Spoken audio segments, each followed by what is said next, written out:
Nama saya Hairul Arifin, usia saya 43 tahun. Saat ini keluhannya di kolesterol yang tinggi atau hiperkolesterolemia, asam urat dan GERD. Profesi saya ATLM, jadi ahli teknologi laboratorium. Pada dasarnya ATLM ini hampir lingkupnya untuk laboratorium atau kedokteran laboratorium. Boleh diceritakan Pak tentang penyakit-penyakit yang Bapak alami saat ini? Jadi kolesterol itu udah 2 tahun yang lalu, itu cek awal itu saat merasa tenggoknya tebal gitu kan, sering pusing. Dengan waktu bersamaan diikuti dengan tingginya kadar asam urat, di mana waktu itu kondisinya kaki sebelah kanan itu kalau dilipat, istilahnya kalau ditekuk gitu begini, itu nyeri di sendi sebelah kanannya, dan itu nggak bisa duduk, harus istilahnya lurus kaki itu. Bahkan sempat yang menyiksa saya hampir 6 hari lah. Nah setelah itu saya ke dokter, 2 penyakit ini ke dokter, itu turun memang. Nah setelah turun, tapi tidak turun di bawah normal, tapi tetap tinggi. Untuk yang keluhan GERD itu baru awal-awal tahun 2020 kemarin. Jadi di awal 2020 kemarin sampai gejalanya nggak terasa, udah terasa dikit-dikit sampai puncaknya itu di Februari 2020. Di saat saya pulang dari kerja itu merasakan dada itu sesak. Gejala GERD itu yang paling mengganggu seperti apa Pak? Yang paling mengganggu itu bukan sesak napas ya, artinya gini, saya merasa perut itu penuh. Jadi di saat perut itu merasa penuh kayak kembung, dia dorong ke atas ke dada sehingga kita serasa sesak. Jadi nafasnya tidak bisa panjang, pendek, terus juga terengah-engah kayak cepet capek, kayak misalkan kita naik tangga gitu. Iya, betul. Apa sih yang menyebabkan timbulnya penyakit tersebut?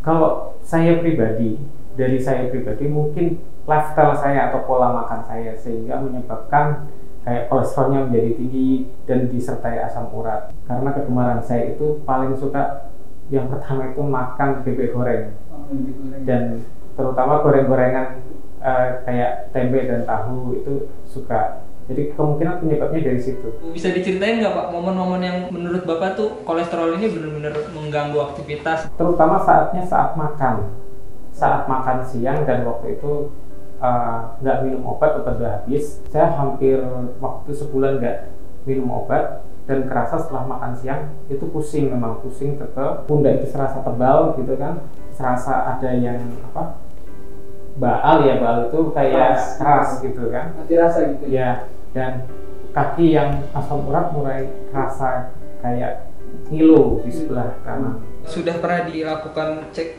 dokter atau laboratorium ya? Kalau untuk yang kolesterol dan asam urat sudah pernah, sedangkan yang GERD itu ke dokter. Karena yang GERD itu kan keluhan masih 1 tahunan ini. Ini hasil pemeriksaan laboratorium kolesterol total dan asam urat.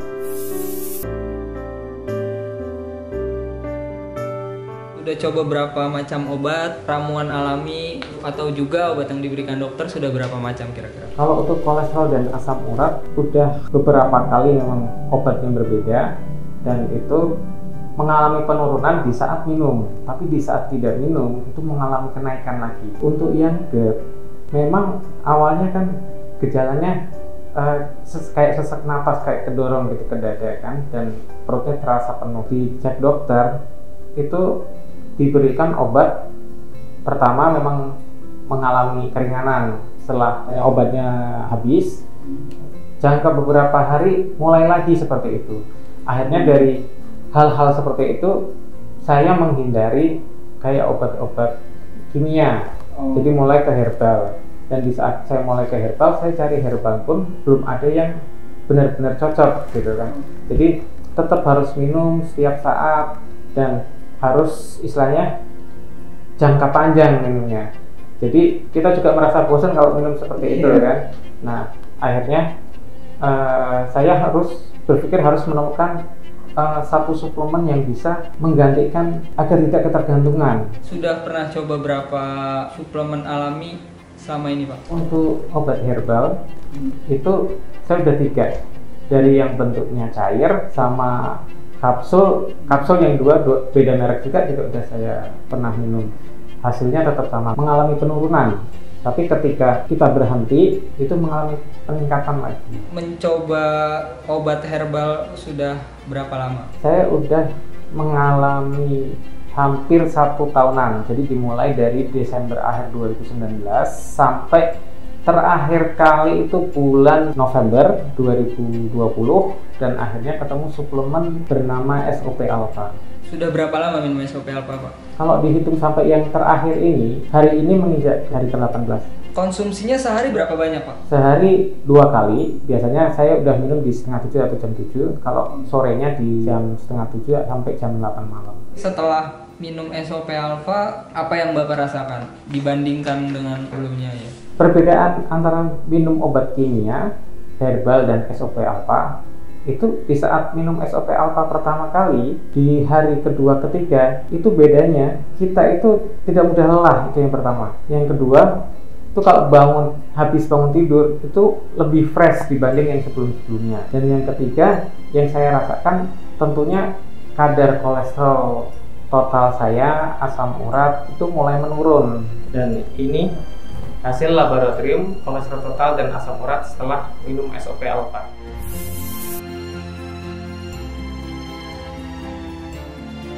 Dan gejala-gejala seperti GERD gitu kan, sesak napasnya sama lambungnya yang serasa penuh itu di perut itu mulai berkurang. Setelah saya minum SOP Alpha dan merasakan menurunnya gejala dari kolesterol tinggi, asam urat tinggi, dan GERD, kalian yang merasa mempunyai gejala yang sama bisa mencoba SOP Alpha untuk bisa meringankan gejala-gejala tersebut.